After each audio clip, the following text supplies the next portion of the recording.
Ya kan? Ya. Itu mengenai sastra Melayu Bima semuanya isinya.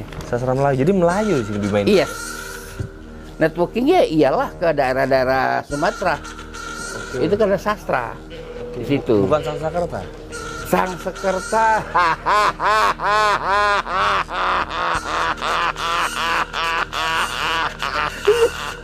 Kalau di Indonesia kan sekarang nih sejarahnya dikit-dikit Sanskerta, Iya. Sanskerta terus Kalau kan kagak Sangsekerta bukan sejarah. bukan sejarah.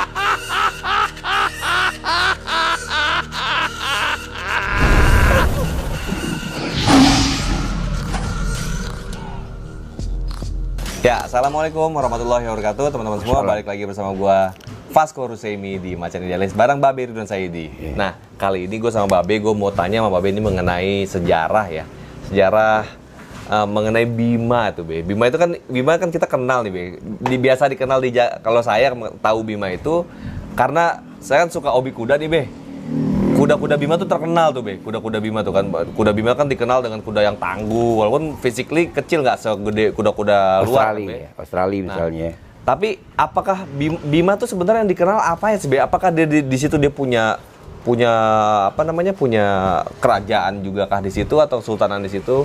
Apa yang kira-kira Babe bisa sharing ke teman-teman ini, Be? Iya, ya pendekatan saya ekonomi ya dalam melihat eksistensi kerajaan ya.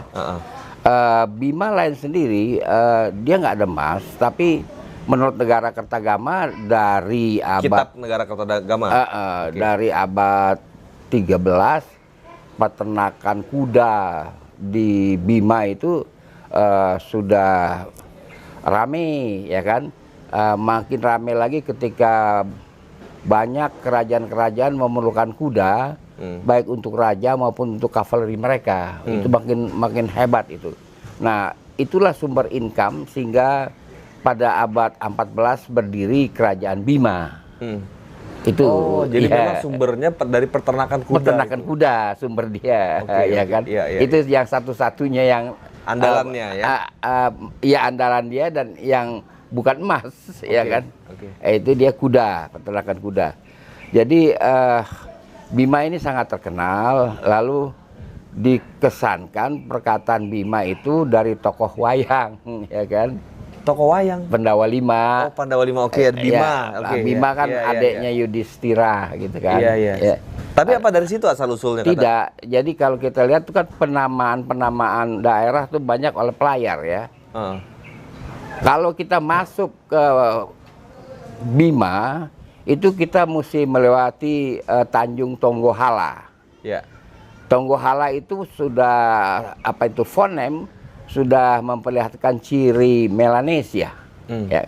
Masuk ke dalam itu dia punya geometri teluk kedalaman, lalu dia punya pinggang itu ramping ya, tidak lebar, ramping pinggangnya itu seperti nail, seperti jarum.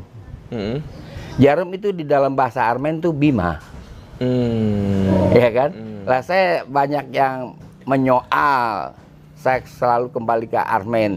Bahkan ada seorang akademisi perempuan kulit putih kan, memberikan pengajaran bahwa orang Armen itu baru datang abad 15-16. Oh, saya paham itu. Tapi kan bahasanya lebih dulu.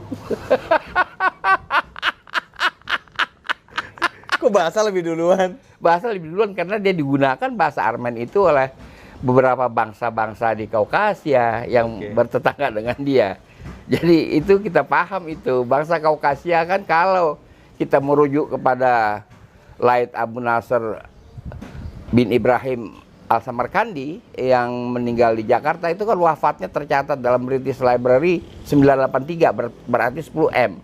Kalau kita tunjuk timeline 10 Masehi kedatangan bangsa-bangsa Kaukasia, terutama Samarkand, itu tidak meragukan lagi.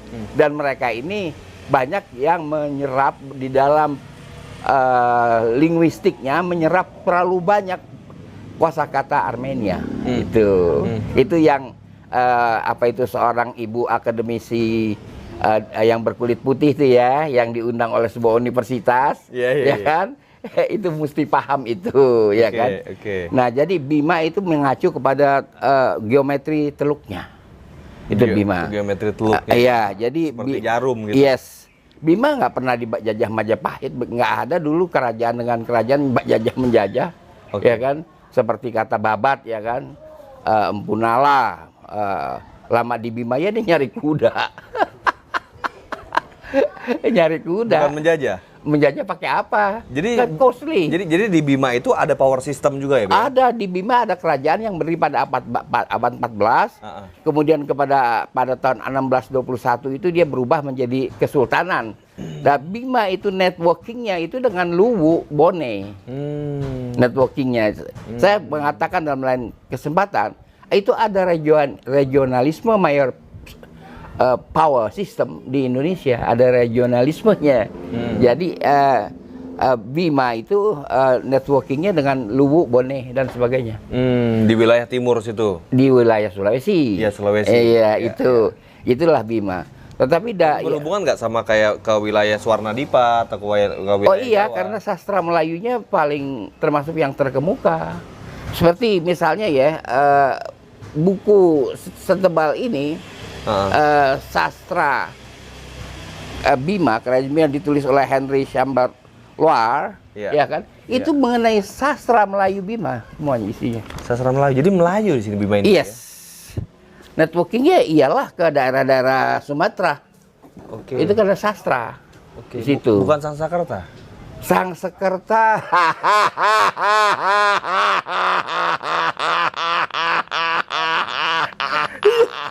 Kan kalau di Indonesia kan sekarang nih sejarahnya dikit-dikit Sanskerta, terus kalau kagak Sanskerta bukan sejarah. Bukan sejarah.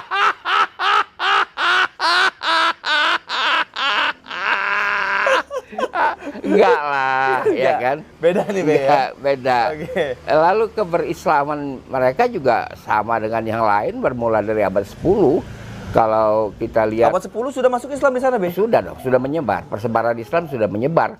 Itu kuda juga networkingnya ke dunia Arab, jangan salah. Ottoman?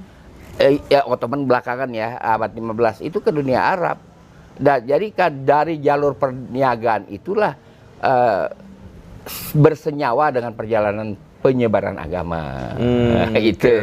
Ya kan? Jadi sudah awal dia sudah Islam. Kalau kita lihat, apalagi kita mau lakukan studi antropologi secara lebih dalam lagi di masyarakat Bima, itu akan jelas sekali. Jadi lama. pasukan berkudanya itu memang terkenal dari dulu, Be? Oh iya, terkenal, kudanya terkenal, pasukan kudanya terkenal Bima. Dan di samping kesusastraan dia yang menurut saya terkemuka, Bima, dia juga terkemuka dalam bidang peradilan agama. Ini ada ditulis oleh Profesor Abdul Ghani mengenai peradilan agama di Bima, kerajaan Bima. Kesultanan Bima. Iya, artinya saya sangat heran, atau maksud saya dalam arti surprise. Ini kan ciri intelektualisme, ya kan? Ya, jadi kesusastraan, kemudian hukum, ya kan, dihormati, betul. Bahkan pada tahun 1947 peradilan agama di Bima itu sudah kukuh, gitu. Itu kan baru merdeka, dia sudah kukuh karena punya akar yang kuat. Nah, ini yang kita mengharapkan ya, bahwa banyak sekali kita sudah angkat Kesultanan Buton, ya kan, kita sekarang angkat Kesultanan Bima. Ini yang mesti diangkat. Tapi kitab-kitab sejarah kita mengangkat kerajaan-kerajaan yang nggak pernah ada.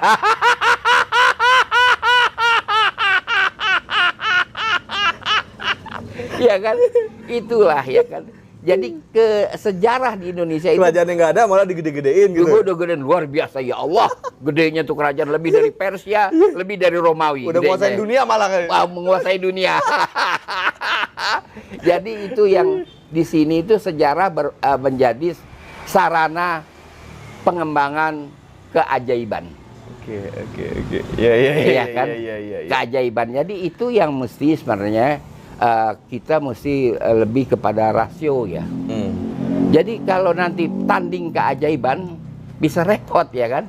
Misalnya ada satu keajaiban, seorang calon pemimpin terjun ke lubang got gitu kan, terjun situ tak. Ada lagi seorang pejabat daerah mengutin sampah di tengah pendemo. Jadi yang diciptakan keajaiban-keajaiban, dan ketika muncul keajaiban yang lebih besar lagi, rontok. Iya. Bandara 10 November. Oke.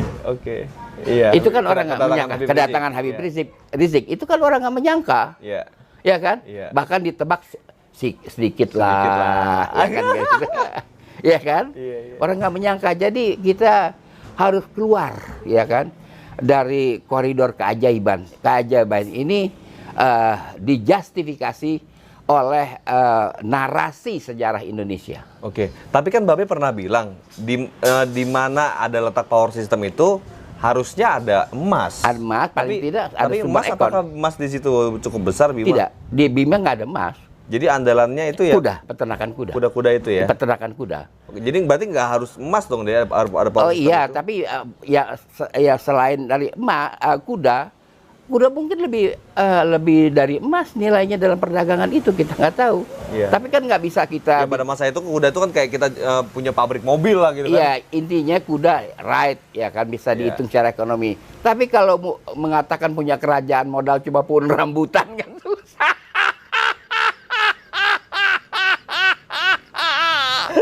Ya, modal cuma pohon rambutan, ngaku punya kerajaan, itu kan susah. Iya. Jadi sekali lagi, Udah gitu nguasain dunia lagi kan.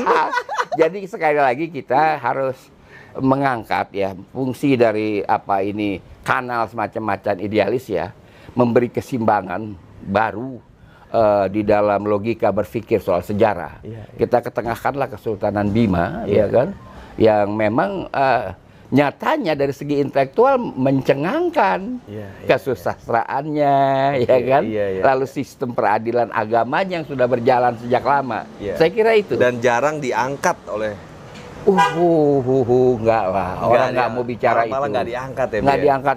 Yang asik yang fiktif. Yang paling asik yang fiktif. karena bernovel-novel ria mungkin Iya. ya. Babat gitu kan. Nah teman-teman, inilah yang menarik dari Babe Irun Saidi. Kita perlu terus gali isi kepalanya Babe. Apa sih sejarah yang belum diungkap di masa kita saat ini? Karena kita generasi muda ini perlu terus mengingat-ingat sejarah, perlu terus mempelajari sejarah dari berbagai macam sisi. Nanti kita telah sendiri kira-kira mana yang lebih tepat gitu loh. Jadi kita juga nggak bisa telan mentah-mentah sejarah yang ada di bangku sekolah, ataupun mungkin yang Babe sampaikan ini. Nanti kan ada korelasinya itu, Be ya. Yeah. Di mana titik yang paling memungkinkan dan paling tepat lah. Tapi istilahnya gini loh, sejarah ya tergantung siapa penguasanya kali, Be ya. Kalau ya gitu lah pokoknya teman-teman. Coba kalian tulis di kolom komentar. Kira-kira ada nggak yang kalian pengen tanyakan mungkin sama Babe? Tulis di kolom komentar. Atau mungkin di daerah mana kira-kira yang belum kita angkat di Macan Idealis? Iya, kita tolong diingatkan ya. Ya, nanti gue tanyain ke Babe. Tulis di kolom komentar ya, gue tanya ke Babe. Siapa tahu mungkin Babe pernah baca atau pernah mempelajari juga tentang sejarah itu. Iya. Teman-teman, pastiin kalau ini bermanfaat, share video ini ke seluruh sosial media kita semua, baik itu Facebook, WhatsApp grup dan lain-lain, khususnya bagi teman-teman di wilayah Bima. Pastiin lu juga udah subscribe dan klik tombol loncengnya biar lu terus update di Macan Idealis. Assalamualaikum warahmatullahi wabarakatuh. Waduh.